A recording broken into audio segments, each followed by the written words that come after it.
हो क्या है इसके राइट। तो हमने पिछले सेशन में क्या डिस्कस किया, इवेंट लिसनर्स के बारे में डिस्कस किया और किन किन तरह के इवेंट्स होते हैं ये भी डिस्कस किया हमने, है ना। और इवेंट लिसनर्स को किन किन तरीकों से ऐड किया जा सकता है ये देखा हमने, ओके। और फिर एक मॉडर्न अप्रोच मतलब ऐड इवेंट लिसनर नाम का एक मेथड है ना, तो इसके बारे में डिस्कस किया, इसको कैसे लिखा जाता है, इन सारी चीजों के बारे में देखा हमने, राइट, ओके। और फिर ऐसे ही कीबोर्ड इवेंट्स होते हैं, है ना, जैसे हमने अभी तक ऑन क्लिक के बारे में देखा था, वैसे ही कीबोर्ड इवेंट्स होते हैं जो की डाउन की अप ऐसे होते हैं, राइट। सो इनको कैसे इंप्लीमेंट किया जा सकता है, कौन कौन से फंडामेंटल चीजें होती हैं, इनको इंप्लीमेंट करते टाइम पे क्या क्या चीजें होती है, ये सब समझा हमने, ओके। और फिर ये भी देखा कि जब भी एक इवेंट इनिशिएट होता है, मतलब जब भी आप कोई एक्शन करते हैं तो आपका ब्राउजर जो है एक इवेंट ऑब्जेक्ट क्रिएट करता है ना, राइट। और फिर उस इवेंट ऑब्जेक्ट में इवेंट के रिलेटेड सारी इंफॉर्मेशन होती है, मतलब कौन से टाइप का इवेंट है, कहां पे अप्लाई किया जा रहा है, कौन सा की, अगर कीबोर्ड इवेंट है तो कौन सा की प्रेस किया गया है, ऐसी कई सारी चीजें होती है, राइट। और इन सारी चीजों को अप्लाई करते हुए हमने एक एग्जांपल भी देखा था, राइट, ओके। सो आज के सेशन में जो है हम प्रोटोकॉल्स के बारे में जानेंगे, राइट। सो प्रोटोकॉल्स जैसे कि HTTP का इसका मतलब क्या है, hyper text transfer protocol, okay. HTTP के बारे में देखेंगे, HTTPS के बारे में देखेंगे, ओके। और फिर HTTP के अंदर कुछ फंडामेंटल चीजें होती हैं जो हमें समझना बहुत इंपॉर्टेंट होता है, जैसे कि HTTP रिक्वेस्ट और HTTP response, okay. HTTP request में स्टार्ट लाइन, बॉडी, हेडर्स, ऐसी कुछ चीजें होती हैं, इनके बारे में देखेंगे। और फिर HTTP रिस्पॉन्स में स्टेटस लाइन, इसके बारे में भी देखेंगे, राइट। और टिपिकली ये सारी चीजें जो है लाइक अगर आप बात करें तो इंटरनेट में, टिपिकली इंटरनेट में क्या होता है, हमारे लिए बहुत सारे वेब रिसोर्सेस होते हैं, मतलब वेब रिसोर्स जो है कोई भी डेटा जो इंटरनेट के द्वारा पाया जा सकता है, मतलब उसको लिया जा सकता है, ओके। जैसे कि एक HTML डॉक्यूमेंट, आप टिपिकली HTML वेब पेजेस देखते हैं, है ना, राइट। और फिर उन वेब पेजेस के साथ साथ जब भी CSS डॉक्यूमेंट्स होते हैं वो, और फिर जेसन डेटा हो सकता है, इमेजेस हो सकते हैं, अगर आप यूट्यूब देख रहे हैं तो यूट्यूब का वीडियो हो सकता है, राइट। तो ये सारी चीजें जो है इनको कहा जाता है वेब रिसोर्स, ओके। सो जहां पे जो भी इंफॉर्मेशन, जो भी डेटा जो है हम इंटरनेट के द्वारा ला सकते हैं, ले सकते हैं, ओके, उनको वेब रिसोर्स कहा जाता है, ओके। और फिर वो HTML document, CSS document, Jason data, plain text, image, video, ऐसे कई सारी चीजें हो सकती हैं, राइट। तो आपने भी कई बार देखा होगा, है ना, PDF फाइल्स होती हैं, ऐसे कई सारी चीजें, ओके। सो जो इंटरनेट के द्वारा हम ले सकते हैं, राइट। सो इन वेब रिसोर्सेज को जब भी आप एक्सेस करने की कोशिश करते हैं तो मतलब जाहिर सी बात है कैसे एक्सेस करेंगे, आप अपना ब्राउजर ओपन करते हैं, है ना, राइट। टिपिकली अगर आप कोई भी चीज देखना चाहते हैं तो आप टिपिकली अपना ब्राउजर ओपन करते हैं, है ना, मतलब और भी अलग अलग टाइप ऑफ एप्लीकेशंस होती हैं, बट आप अपना वेब ब्राउजर ओपन करते हैं और वहां पे उसका एड्रेस टाइप करते हैं, राइट। सो जो वेबसाइट सर्वर मतलब लाइक एक टिपिकल एक सिस्टम की तरह ही मान लीजिए, ओके, राइट। तो अभी हम ऐसा करते हैं कि ये जो वेब रिसोर्सेज हैं, राइट, ये जो HTML document, CSS document, JavaScript, images, videos, ये सारी चीजें जो है एक सर्वर से कैसे ला सकते हैं इसके बारे में समझेंगे, राइट, ओके। सो सर्वर मतलब टिपिकली एक सिस्टम ही मान लीजिए, ओके, उसके अंदर ये सारा इंफॉर्मेशन स्टोर किया गया होगा, ओके। और फिर हम इंटरनेट के द्वारा उस पर्टिकुलर इंफॉर्मेशन को लाएंगे, ओके, राइट। सो इसको एक्सेस करने के लिए बेसिकली अगर हमें कोई रिसोर्स चाहिए तो हमें यह पता होना चाहिए कि वो रहता कहां पे है ना, राइट। मतलब सिस्टम के अंदर स्टोर करके रखा हुआ है ये क्लियर है, बट कौन से सिस्टम के अंदर कहां पे है, दुनिया में कहां पे स्टोर किया गया है, ये सारी चीजें आइडेंटिफाई करना इंपॉर्टेंट हो जाता है ना, राइट। तो इसके लिए हम यूज करते हैं यूनिफॉर्म रिसोर्स लोकेटर, मतलब URL, ओके। सो यूनिफॉर्म रिसोर्स लोकेटर मतलब URL, जो कि एक टेक्स्ट स्ट्रिंग होता है बेसिकली, इसी को आप वेब एड्रेस भी बोलते हैं, राइट, जैसे कि http://www.google.com, ओके। सो ये पूरा का पूरा टेक्स्ट जो है जो आप अपने ब्राउजर के एड्रेस बार में लिखते हैं, है ना, सो उसको कहा जाता है URL, ओके। किसी भी वेब रिसोर्स को एक्सेस करने के लिए ये URL जो है स्पेसिफाई करता है उस रिसोर्स का लोकेशन, राइट। सो ये रिसोर्स कहां पाया जाएगा इसके बारे में बताता है आपका URL, ओके। URL मतलब क्या है, यूनिफॉर्म रिसोर्स लोकेटर, ओके। ये एक टेक्स्ट स्ट्रिंग है, ओके। इसका सिंटैक्स जो है जैसे आपको नीचे दिख रहा है ना, तो वैसे होगा, protocol :/domain name /path query parameters, okay, right. So इसको अच्छे से समझेंगे, ऑलराइट। सो ये URL जो होता है बेसिकली आपके वेब रिसोर्स का एड्रेस मान लीजिए, मतलब उसका लोकेशन कहां पे है ये वेब रिसोर्स, ये बेसिकली बताता है आपको, ऑलराइट। मान लीजिए आपको किसी दोस्त के घर जाना है, ओके, आपको कैसे पता चलेगा कि कहां जाना है, कैसे जाना है, उनका एड्रेस चाहिए होगा, राइट। तो URL जो है बेसिकली ऐसा ही है, किसी भी वेब रिसोर्स का एक एड्रेस मान लीजिए, राइट, ओके। और फिर कुछ ऐसा होगा जब आप इसका एक एग्जांपल देखेंगे, राइट। सो यहां पे क्या है, http://www.flipkart.com/watches type equal to digital and ये एम्परसेंड सिंबल है, okay, ampersand rating equal to 4, okay. तो ये जो पूरा का पूरा टेक्स्ट है इसको कहा जाता है URL, ओके। और URL के भी कुछ पार्ट्स होते हैं बेसिकली, ऑलराइट। सो जो सबसे आगे HTTP लिखा हुआ है वो प्रोटोकॉल है, ओके। ये क्या होगा हम समझेंगे, ओके। और फिर हमें ये बताना होता है कि स्पेसिफिकली इंफॉर्मेशन चाहिए तो आप पाथ मेंशन करते हैं, राइट। फॉर एग्जांपल आप किसी ई-कॉमर्स वेबसाइट में जा रहे हैं, फॉर एग्जांपल फ्लिपकार्ट को ही ले लीजिए, ओके। तो flipkart.com/watches, आपको वॉचेस खरीदना है तो /watches लिखेंगे, है ना, राइट। सो इसको भी कैसे लिखा जाता है ये भी समझेंगे, ओके। और फिर क्वेरी पैरामीटर्स, ओके। चलिए इनको एक एक करके समझते हैं, ऑलराइट। सो सबसे पहले प्रोटोकॉल मतलब HTTP जो है इसको कहा जाता है प्रोटोकॉल, राइट। सो जैसे अभी मैं आपको कुछ समझा रहा हूं, है ना, कौन सी भाषा में बात कर रहा हूं, हिंदी, है ना। तो ऐसे ही अगर मुझे किसी इंग्लिश स्पीकिंग पर्सन से बात करनी है तो अंग्रेजी में बात करूंगा, है ना, और तेलुगु में बात करनी है तो तेलुगु में बात करूंगा, जो भी लैंग्वेज मैं यूज कर रहा हूं, राइट। सो ये प्रोटोकॉल होता है बेसिकली, राइट। सो प्रोटोकॉल क्या है, एक स्टैंडर्ड सेट ऑफ रूल्स जिसके द्वारा दो इलेक्ट्रॉनिक डिवाइसेस या और भी बहुत सारे इलेक्ट्रॉनिक डिवाइसेस जो है वो एक दूसरे के साथ कम्युनिकेट कर सकते हैं, है ना, राइट। सो हमें क्या पता है, हमारा क्लाइंट मतलब हम जहां से रिक्वेस्ट लॉन्च कर रहे हैं, मतलब जहां से हम वेबसाइट एक्सेस करने की कोशिश कर रहे हैं, वो एक इलेक्ट्रॉनिक डिवाइस है, मेरा लैपटॉप फॉर एग्जांपल, ओके। और मैं मान लीजिए google.com एक्सेस करने की कोशिश कर रहा हूं, राइट। और google.com जो है दुनिया के किसी कोने में किसी सर्वर के अंदर है, और सर्वर भी एक इलेक्ट्रॉनिक डिवाइस ही है, राइट। सो इन दोनों को बात करने के लिए, इन दोनों को कम्युनिकेट करने के लिए एक सेट ऑफ रूल्स को फॉलो करना पड़ेगा, है ना। जाहिर सी बात है, अगर आप किसी इंग्लिश स्पीकिंग पर्सन से बात करना चाहते हैं और उनको सिर्फ अंग्रेजी ही समझ आती है तो आप उनसे किस भाषा में बात करेंगे, इंग्लिश में, वरना उनको समझ नहीं आएगा, और वो जो बोल रहे हैं आपको समझ नहीं आएगा, है ना, राइट। सो एक दूसरे को अच्छे से समझने के लिए हमें एक भाषा की जरूरत होती है, राइट। सो वैसे ही एक भाषा क्या है, बेसिकली एक सेट ऑफ रूल्स, है ना, कुछ रूल्स के मुताबिक, कुछ ग्रामर के मुताबिक हम ऐसे डिस्कस कर रहे हैं, है ना, राइट। सो वैसे ही इलेक्ट्रॉनिक डिवाइसेस को बात करने के लिए भी कुछ सेट ऑफ रूल्स होते हैं, और उन सेट ऑफ रूल्स को कहा जाता है प्रोटोकॉल, ओके। और टिपिकली जब वेब कम्युनिकेशन की बात आती है, जब हम अपने ब्राउजर से किसी वेबसाइट को एक्सेस करने की कोशिश करते हैं तो वेब कम्युनिकेशन प्रोटोकॉल्स आते हैं, क्योंकि हम वर्ल्ड वाइड वेब मतलब वेब पे कम्युनिकेट करने की कोशिश कर रहे हैं, राइट। सो वहां पे भी बहुत सारे प्रोटोकॉल्स होते हैं, राइट। सो उनमें से आज जो है हम हाइपरटेक्स्ट ट्रांसफर प्रोटोकॉल मतलब HTTP, आपने भी कई बार देखा होगा, है ना, जब भी आप URL टाइप करते हैं तो HTTP:// लिखते हैं, है ना। सो उसको कहा जाता है हाइपरटेक्स्ट ट्रांसफर प्रोटोकॉल, और वो एक वेब कम्युनिकेशन प्रोटोकॉल है, ओके। और प्रोटोकॉल क्या होता है, एक सेट ऑफ रूल्स जिसके मुताबिक आपकी कम्युनिकेशन बढ़ती है, राइट। सो मतलब दो इलेक्ट्रॉनिक डिवाइसेस बात कर रही हैं तो प्रोटोकॉल्स यूज करेंगे, जैसे कि HTTP या HTTPS या वेब सॉकेट्स, ऐसे अलग अलग तरीके के प्रोटोकॉल्स, राइट। अगर दो इंसान बात कर रहे हैं तो किसी कॉमन भाषा में बात करेंगे, राइट, जैसा मैं अभी आपको हिंदी में बता रहा हूं, है ना, राइट। ऐसे ही इंग्लिश में हो सकता है, फ्रेंच में हो सकता है, जापानीज में हो सकता है। सो अगर दो इंसानों को बात करनी है तो किसी भाषा की मदद लेनी होगी, राइट। अगर इलेक्ट्रॉनिक डिवाइसेस को बात करनी है, प्रोटोकॉल्स की मदद लेनी होगी,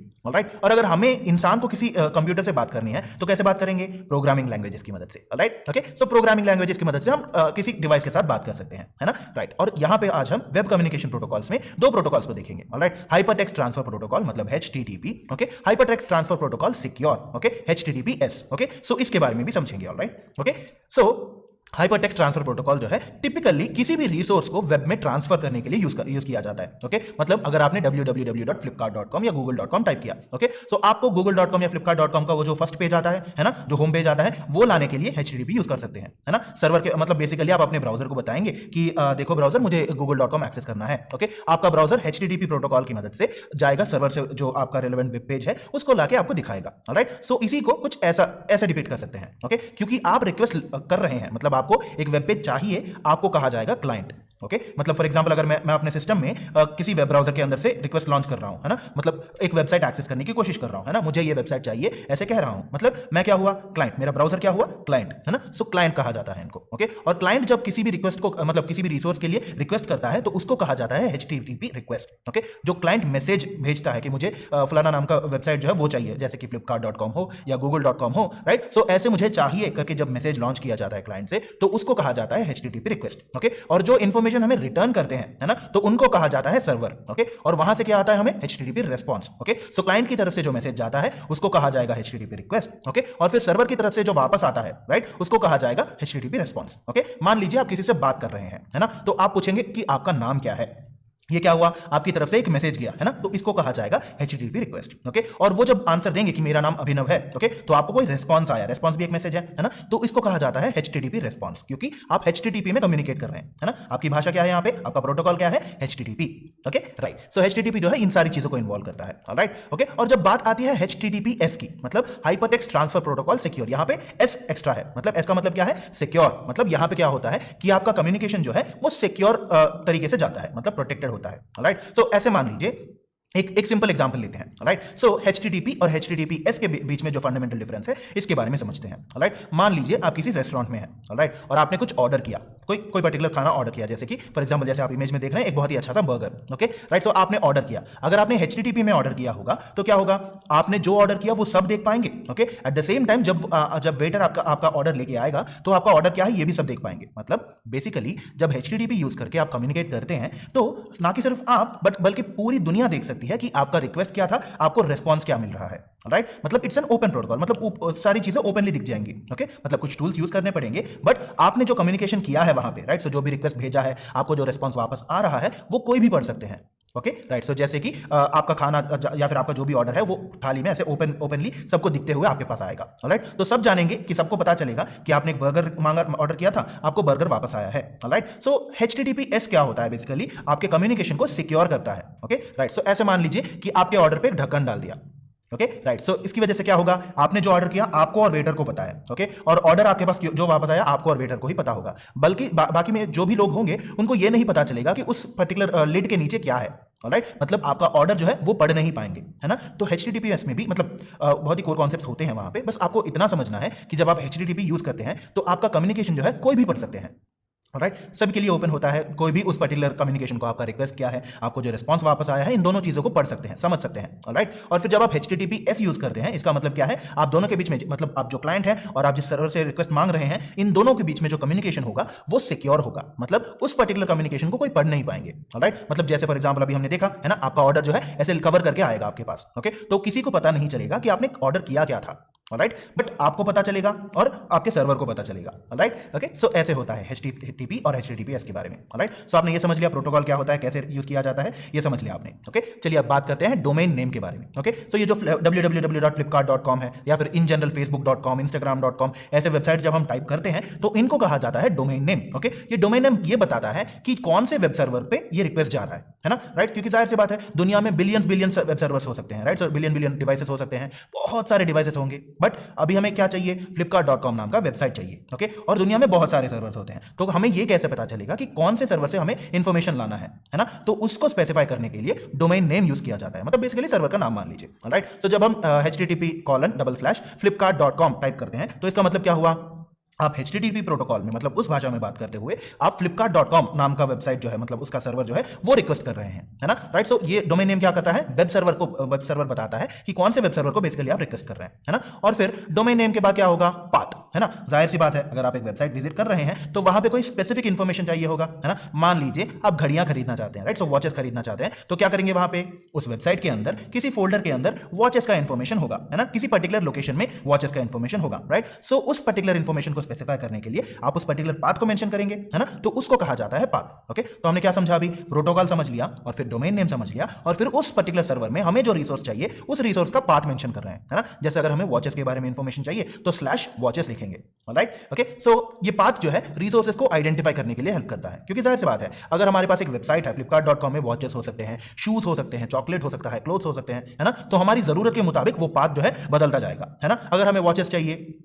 तो flipkart.com/watches। ओके, अगर हमें बच्चों के लिए कोई कपड़े खरीदने हैं तो fashion/kids। ओके, अगर हमें गेमिंग लैपटॉप खरीदना है ना, तो flipkart.com/electronics/laptop/gaming, है ना। तो ये पूरा का पूरा पाथ जो है ये हम स्पेसिफाई करते हैं, हमें जो रिसोर्स चाहिए उस रिसोर्स का पाथ हम स्पेसिफाई करते हैं, है ना। मतलब हमें क्लियरली मेंशन करना होता है कि कौन सा इंफॉर्मेशन कौन से रिसोर्स से हमें मिलने वाला है ना। राइट, सो इसको कहते हैं पाथ। ओके, चलिए अब बात करते हैं क्वेरी पैरामीटर्स की। ओके, जाहिर सी बात है आप अगर वॉचेस देख रहे हैं तो आपके कुछ प्रेफरेंसेस होंगे, मतलब आपको वो डिजिटल वॉच ही चाहिए। डिजिटल मतलब बेसिकली जहां पे आपको नंबर्स दिखते हैं। राइट, सो तकरीबन 10-15 साल पहले आपके वॉचेस में कैसा हुआ करता था, एक डायल होता था जिसमें ऐसे जो सुइयां हैं ऐसे घूमती रहती थी। राइट, सो उनको एनालॉग वॉचेस कहा जाता है। राइट, सो अभी जो हमें नंबर्स वगैरह दिखते हैं उनको डिजिटल वॉच कहा जाता है, और आजकल स्मार्ट वॉचेस भी आ चुके हैं, है ना। तो आपको स्पेसिफिकली मेंशन करना पड़ेगा कि आप कौन से वॉचेस देखना चाहते हैं। राइट, डिजिटल हो या एनालॉग हो या स्मार्ट वॉचेस हो, आप स्पेसिफाई करना चाहेंगे, है ना। तो ऐसे रिसोर्स के अंदर भी जो भी रिसोर्स आपने मंगाया है उस रिसोर्स को भी फिल्टर करके और भी स्पेसिफिक इंफॉर्मेशन लाने के लिए आप क्वेरी पैरामीटर्स जो है वो यूज कर सकते हैं। ऑलराइट, सो क्वेरी पैरामीटर्स जो है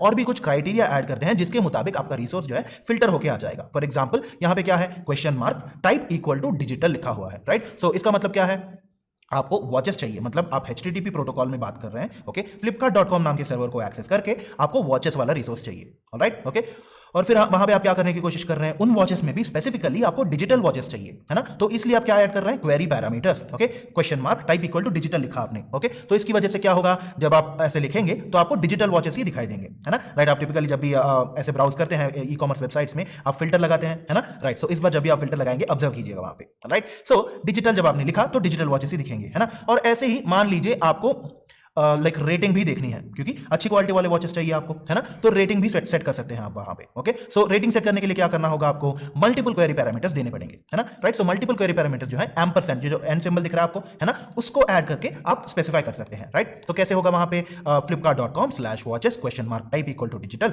and rating equal to 4। Okay, so यहां पे जब क्वेरी पैरामीटर्स आप मेंशन करते हैं तो ये की इक्वल टू वैल्यू ऐसे ऐसे जोड़ों में होगा। राइट, सो की वैल्यू बेस में होता है, जहां पे की टाइप होगा, वैल्यू डिजिटल होगा। राइट, सो की इक्वल टू वैल्यू ऐसे पैटर्न में आ जाएगा। राइट, ओके, और फिर टोटली हमें क्या मिल जाएगा, यूआरएल, है ना, uniform resource locator. Okay, so basically resource, जो भी रिसोर्स आपको चाहिए, किस तरह से चाहिए, कौन सा फिल्टर अप्लाई करके चाहिए, ये सारी चीजें आप यूआरएल में देख सकते हैं, है ना। सबसे पहले आता है प्रोटोकॉल, मतलब किस टाइप की भाषा में आप बात करना चाहते हैं, है ना, चाहे HTTP हो, HTTPS हो, या फिर FTP हो, ऐसे अलग अलग टाइप्स ऑफ प्रोटोकॉल्स होते हैं, है ना। और फिर कौन सा रिसोर्स चाहिए आपको, मतलब किस सर्वर से आपको रिसोर्स चाहिए, ये स्पेसिफाई करते हैं, है ना। वो कैसे स्पेसिफाई करेंगे, डोमेन नेम, है ना। सो डोमेन नेम जो है www.flipkart.com। ओके, और फिर उस सर्वर में कौन सा स्पेसिफिक रिसोर्स चाहिए आप पाथ देके मेंशन करते हैं, है ना, जैसे कि /watches, या फिर अगर आप गेमिंग लैपटॉप खरीदना चाहते हैं तो /electronics/laptops/gaming।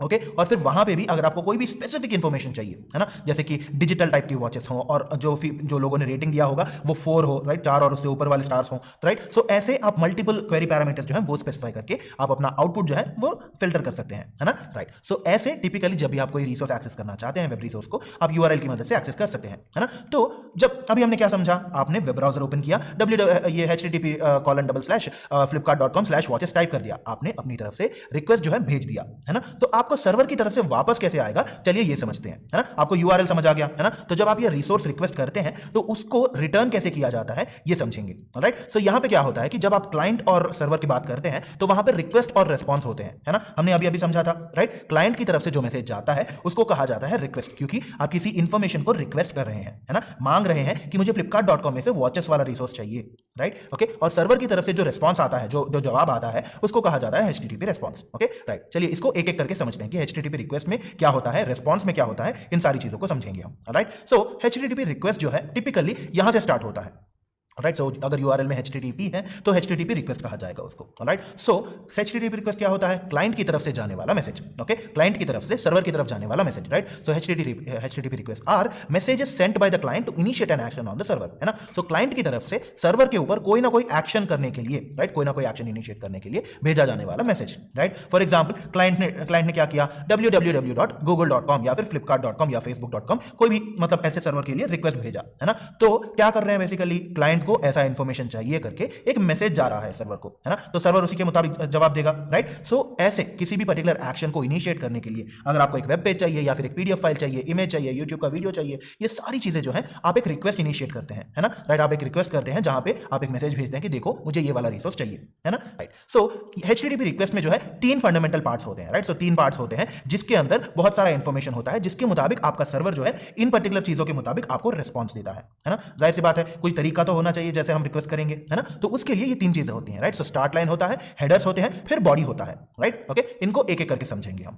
और ये स्टार्ट लाइन में भी 3 पार्ट्स होते हैं। राइट, सो इसको भी अच्छे से समझ लेते हैं। राइट, सो स्टार्ट लाइन के अंदर भी यूआरएल होता है, ओके, HTTP मेथड होता है और HTTP वर्जन होता है। राइट, ओके, सो यूआरएल जो है हम ऑलरेडी समझ चुके हैं, है ना। और फिर ये HTTP मेथड क्या होता है ये देखते हैं। राइट, और क्योंकि ये HTTP रिक्वेस्ट है तो इनको HTTP रिक्वेस्ट मेथड्स कहा जाएगा। ओके, ये बेसिकली ये बताते हैं कि कौन सा एक्शन जो है परफॉर्म करना चाहिए किसी रिसोर्स पे। राइट, सो बेसिकली क्या हुआ, हमारे पास एक क्लाइंट, हम क्लाइंट है, ओके, हमने कोई रिसोर्स रिक्वेस्ट किया। ओके, सो इसके अंदर क्या हुआ, हमारे पास HTTP रिक्वेस्ट लॉन्च हुआ हमारी तरफ से। ओके, उसमें स्टार्ट लाइन होगा, हेडर्स होंगे और बॉडी होगा। स्टार्ट लाइन के अंदर यूआरएल है, HTTP मेथड है और HTTP वर्जन है। ओके, यूआरएल हम ऑलरेडी समझ चुके हैं कैसा होता है, क्या होता है एंड ऑल। ओके, तो अभी बात करते हैं HTTP मेथड्स की, और इनको क्योंकि ये रिक्वेस्ट मैसेज है, ओके, इनको रिक्वेस्ट मेथड्स कहा जाएगा और ये स्पेसिफाई करते हैं कि कौन सा एक्शन लिया जाना चाहिए, जो रिसोर्स हम रिक्वेस्ट कर रहे हैं उस पर कौन सा एक्शन ये जो परफॉर्म करना चाहिए ये। ओके, राइट, सो यहां पे बेसिकली अगर आप एक क्लाइंट हैं और आप एक सर्वर पे कोई एक्शन करना चाहते हैं तो टिपिकली 4 तरह के रिक्वेस्ट मेथड्स होते हैं। ओके, गेट, पोस्ट, पुट और डिलीट। Okay,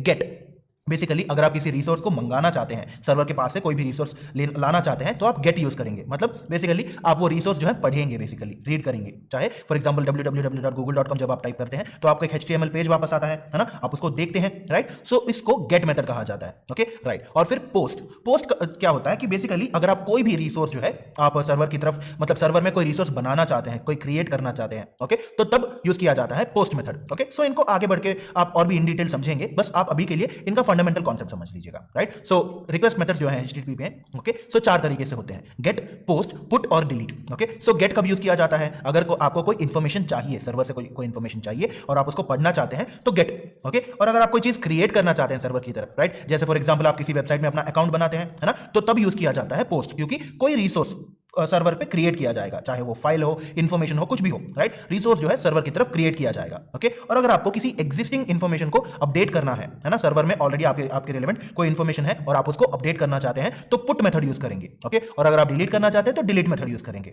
right, okay. सो हर एक काम के लिए एक एक मेथड, अगर आपको इंफॉर्मेशन लेना है गेट यूज करेंगे, क्रिएट करना है पोस्ट यूज करेंगे, अपडेट करना है पुट यूज करेंगे और डिलीट करना है डिलीट यूज करेंगे, राइट।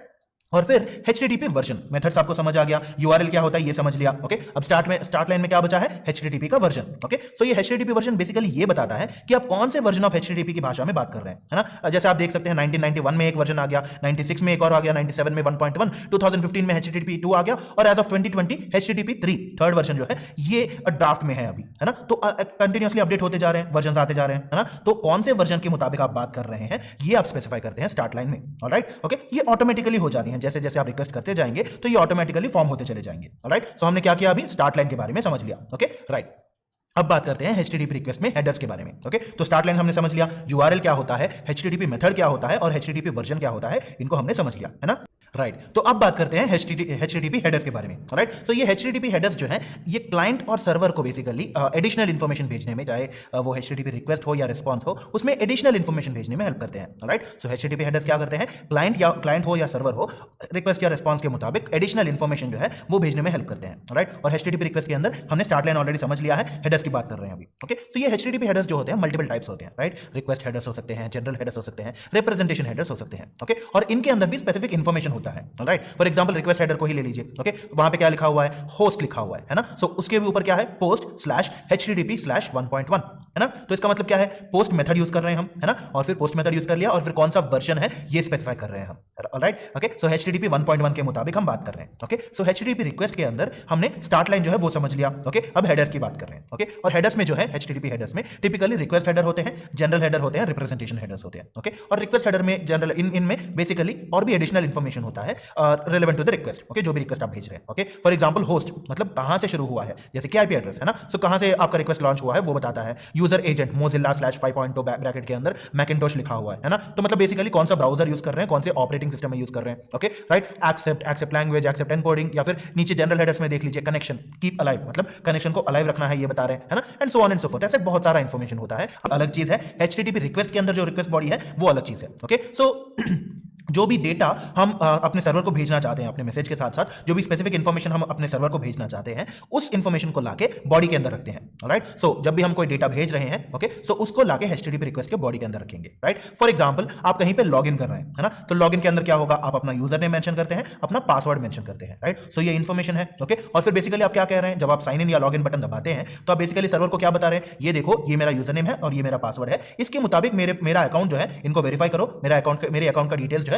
मुझे वापस दो, राइट। बेसिकली यही बता रहे हैं आप सर्वर को, है ना। तो ऐसा इंफॉर्मेशन जो है आप HTTP रिक्वेस्ट के बॉडी के अंदर रखेंगे, ओके। और फिर से बता दें आपको HTML बॉडी अलग है, ओके। आप HTML बॉडी के अंदर बॉडी टैग्स होते हैं, वहां पे सारे HTML एलिमेंट्स ऐड करते हैं, वो अलग बात है। HTTP रिक्वेस्ट के अंदर जो बॉडी है ये अलग बात है, राइट। सो दोनों बहुत ही अलग अलग है, सेपरेट है, ओके, राइट। सो हमने अभी तक क्या समझा? HTTP रिक्वेस्ट के बारे में समझा, है ना। HTTP रिक्वेस्ट में 3 पार्ट्स होते हैं, एक स्टार्ट लाइन, एक हेडर्स और बॉडी, ओके। स्टार्ट लाइन में भी 3 चीजें होती हैं, URL, HTTP मेथड और HTTP वर्जन, ओके। और हेडर्स के अंदर भी बहुत सारा इंफॉर्मेशन होता है, बॉडी क्या होता है ये भी हमने समझ लिया, है ना। तो बेसिकली क्लाइंट की तरफ से जब रिक्वेस्ट जाता है सर्वर की तरफ, है ना, तो उसको कहा जाता है HTTP रिक्वेस्ट, ओके, क्योंकि आप HTTP प्रोटोकॉल में बात कर रहे हैं, ओके। सो उस रिक्वेस्ट में क्या क्या होता है ये हमने समझ लिया, ओके। तो हम HTTP रिस्पांस की बात करते हैं, ऑलराइट। सो रिक्वेस्ट क्या होता है समझ लिया, अब रिस्पांस की बात करते हैं, ओके। सो रिस्पांस जो है बेसिकली जैसे हमने क्लाइंट की तरफ से मैसेज भेजा उसको रिक्वेस्ट कहा जाएगा, ओके। सर्वर की तरफ से जो जवाब आता है उसको कहा जाता है HTTP रिस्पांस, है ना। रिस्पांस मतलब जवाब, okay, right. So HTTP responses जो है सर्वर के द्वारा जो क्लाइंट ने रिक्वेस्ट किया है उसके जवाब की तरह मैसेजेस जो रिटर्न आते हैं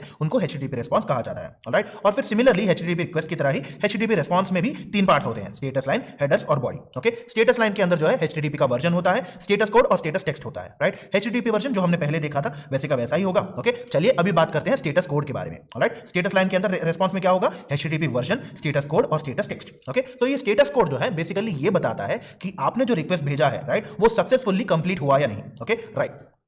बेसिकली जब आप क्लाइंट की तरफ से कोई रिक्वेस्ट भेजते हैं कि मुझे फलाना नाम का एक वेबसाइट चाहिए, ओके, तो वो वेबसाइट अगर एग्जिस्ट करता है तो कैसा इंफॉर्मेशन रिटर्न आना चाहिए, अगर एग्जिस्ट नहीं करता तो कैसा इंफॉर्मेशन आना चाहिए, ऐसी सारी चीजें कंसीडर की जाती हैं। क्रिएटेड, ओके, सो बेसिकली आपने पोस्ट भेजा, बेसिकली ओके, पोस्ट रिक्वेस्ट जो है वो भेजा, ओके, तो आपका रिक्वेस्ट सक्सेसफुल है, ओके, और जहां पे सर्वर में जो रिसोर्स आपने क्रिएट करना चाहा वो भी सक्सेसफुली क्रिएट हो चुका है 201, ओके, राइट। सो ऐसे रिस्पॉन्सेस आपको आते हैं, राइट, ऐसे भी कई सारे होते हैं, राइट, ओके। सो इनके साथ साथ स्टेटस टेक्स्ट भी होता है, ओके, जहां पे स्टेटस कोड आपके ब्राउजर को समझाता है कि हुआ क्या, ओके, वहीं पे स्टेटस टेक्स्ट जो है ह्यूमन रीडेबल फॉर्मेट होता है ताकि आपको समझ आ जाए कि वहां पे क्या हुआ, राइट। फॉर एग्जांपल 200 ओके, मतलब आपका रिक्वेस्ट जो है सक्सेसफुली कंप्लीट हो गया, आपको जो रिसोर्स भेजना है वो भेजा जाएगा, राइट। 204 कोई रिस्पॉन्स नहीं है, मतलब आपने रिक्वेस्ट किया, सर्वर कोई जवाब नहीं दे रहा, ओके, या फिर 301 मूव्ड परमानेंटली, मतलब आपने एक वेबसाइट रिक्वेस्ट किया बट वो वेबसाइट उस पर्टिकुलर लोकेशन पे, मतलब उस यूआरएल पे एग्जिस्ट नहीं करता, वो किसी और यूआरएल पे चला गया है, राइट, उसको मूव कर दिया गया है, ओके। या फिर 401 अनऑथराइज्ड, मतलब जो रिसोर्स आप एक्सेस करना चाहते हैं वो आपको ऑथराइजेशन नहीं है, मतलब आपको परमिशन नहीं है वो देखने की, राइट। और फिर सिमिलरली 403 फॉरबिडन, ओके, आप एक्सेस कर तो सकते हैं बट आपने जिस तरीके से एक्सेस किया है वो गलत है। फॉर एग्जांपल आप मान लीजिए फेसबुक में लॉगिन कर रहे हैं, है ना, राइट, और आप जो है बिना पासवर्ड दिए लॉगिन करने की कोशिश कर रहे हैं, तो ये फॉरबिडन होगा, ये गलत बात है ना, तो ऐसे स्पेसिफाई कर दिया जाएगा, ओके। फॉर एग्जांपल वहां पे रिसोर्सेस है ही नहीं, मतलब एग्जिस्ट ही नहीं करते, तब आपको 404 दिखाएगा, है ना, राइट। सो 404 नॉट फाउंड दिखाएगा। सो बेसिकली आपको क्या समझ आया, HTTP रिस्पॉन्स में भी स्टेटस लाइन होता है, ओके, वहां पे आपको HTTP वर्जन मिलेगा, ओके, स्टेटस कोड और स्टेटस टेक्स्ट होता है। स्टेटस कोड जो है एक 5 कैटेगरीज में होते हैं, ओके, हर एक टाइप ऑफ रिस्पांस के लिए एक एक कैटेगरी होता है, एक एक कोड होता है, ओके, और ये स्टेटस कोड जो है आपके ब्राउजर को समझाता है कि हुआ क्या, ओके। इसके साथ साथ स्टेटस टेक्स्ट भी आता है आपको, जिसकी मदद से आप ये समझ पाएंगे कि हुआ क्या, राइट, ह्यूमन रीडेबल होता है स्टेटस टेक्स्ट, ओके, राइट। सो ऐसे ही HTTPS होता है, इसका मतलब क्या है, सिक्योर। इसका मतलब क्या होगा, जब आपका कम्युनिकेशन हो रहा हो उस कम्युनिकेशन को कोई समझ नहीं पाएगा, राइट, सिर्फ आपको और आपके सर्वर को पता चलेगा कि आप क्या रिक्वेस्ट कर रहे हैं, है ना, राइट। और फिर जब आप रिक्वेस्ट कर रहे हैं, कोई मैसेज भेज रहे हैं सर्वर को, तो उसको कहा जाता है HTTP रिक्वेस्ट, ओके, क्योंकि आप HTTP में बात कर रहे हैं, है ना, तो उसके अंदर भी स्टार्ट लाइन होता है, हेडर्स होती हैं, बॉडी होता है, राइट, ये सारी चीजें हमने समझ लिया, राइट। और सिमिलरली जब आपको जवाब आता है सर्वर की तरफ से उसको कहा जाएगा HTTP रिस्पांस, ओके, और वहां पे स्टेटस लाइन क्या होता है ये हमने समझ लिया, है ना। तो इतनी सारी चीजें जो है हमने अच्छे से समझ लिया आज, ओके। तो